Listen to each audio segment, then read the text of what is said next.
Wondering how to add a button to your Squarespace website? I'm going to show you how. I'll show you 3 ways. One for regular Fluid Engine sections, one for auto layout list sections, which are really handy if you want scrolling testimonials or to display something in a grid. And then finally, I'm going to show you how to add it in the header of your website. Let's dive in. Okay, we're here in my scribe template for authors. If you're an author and you want to DIY your website, check out my template shop. I'll drop a link below. And to get started, we're going to first add a button in a regular Fluid Engine section inside Squarespace 7.1. So let's go ahead and just click Edit and go here and let's add a new section.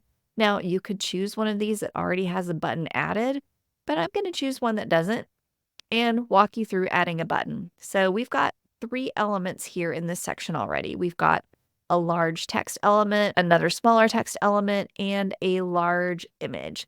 So to add that button, I'm going to go over here to Add Block, click that and choose Button. All right, you will see that I have a primary button here. So if I change it, you could make these different colors if you wanted, different sizes. For me, they're all the same. So I'm going to just go ahead and drag this guy down here. So let's take a second and just clean this up. We're going to move the text up and move this up so everything is going to feel a little more centered. Move this up and then scooch this section up as well.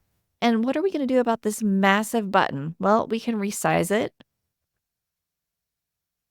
So we can go left to right, up and down.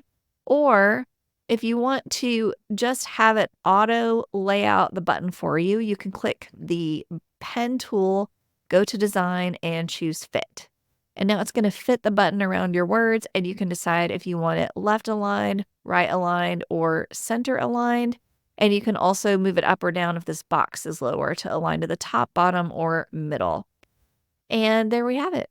That is how you add a button, but our button's not yet linked. So let's double click the button and go into change the text. So we could put our new button text here. And you'll notice that that button is getting a lot bigger because it was conforming to the size of the text and we have a lot more text now. And now we can attach a link. So I can choose a link on my website. Let's say I want to have it go to the blog. And then you just click off and it links it up here for you.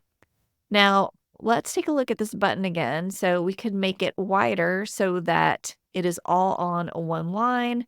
Gonna move it down. I want a little bit of space under it, about the same between the text here underneath. And one more thing to do before we leave. We have changed the layout here by adding this button. We have to check it out on mobile and make sure it looks okay there. It does not. Rarely does it look okay on mobile. So let's go ahead and move all of our text down beneath this image. I'm going to make this go side to side, scooch up the bottom. And now I'm going to put my button here all the way across and scooch it up. And one of the nice things about this version of Squarespace is that we can do our layouts separately on mobile. So I'm going to give this just a little bit more space up top here so it feels nice and balanced. That feels better to me. I'm going to add one more row here so things don't feel crowded. And now on mobile, we've got our image, our text, and our button. Our button is linked and styled like it was on the desktop version, and that is fine. We're going to hit save and exit. All right, that was our first button in a regular Fluid Engine section. There was a lot we had to do with the styling of it, right? Now, I'm going to show you another type of section that we use in Squarespace, and it's called an auto layout section. And there's a particular kind of that section called a list section. It is great when you have things that are in grids or scrolling items like this, like testimonials or books that we have here. And with these, we can either add a button underneath each element or one button at the bottom. So let me go ahead and click edit. We're going to work with this one because it's already set up. But anytime you're rolling over your section and it says edit content on the right, you're going to know that that is an auto layout list section. And if you click edit content and then content, you can see all of your items here. But we're going to go back to elements and you'll notice that there's the option to turn on the button for the section. So if I turn that on, there's my button underneath for the section. And I could show or hide the buttons for the items.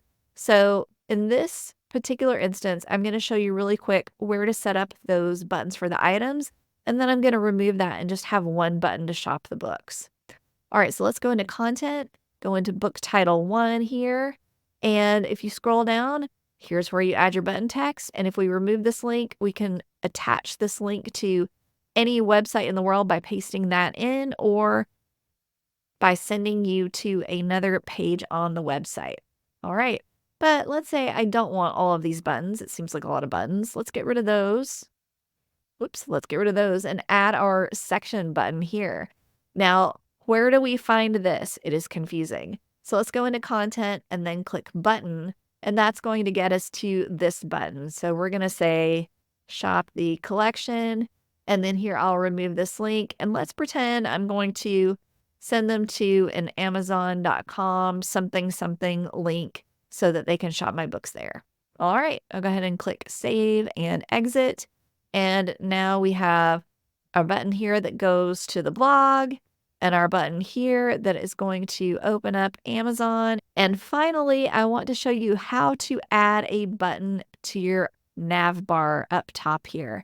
Squarespace has recently redesigned this, so if you are watching this video and it has changed again, no surprises there. Squarespace likes changing the platform. They're updating it constantly. So if things don't look exactly the same, they're probably pretty close. So let me show you how it works today in 2024. Let's go ahead and click Edit, and then click Edit Site Header. Now here you'll have the option to add elements. Go ahead and click that and toggle on the button. All right, now we have a button here on the right. If I click that button and hit the edit button symbol, that pencil icon, I can change the text of my button, say shop books, and I can remove the link that's there and attach a new link. And again, that could be to anywhere on my website or to an outside link. So let's go ahead and just do Amazon.com. All right. And save and exit. And now we have walked through how to add a button in a regular Fluid Engine section like we did here. Remember to check it on mobile. How to add a button to an auto layout list section. You'll notice we didn't have to check mobile for that. It's really good at getting things properly aligned in mobile.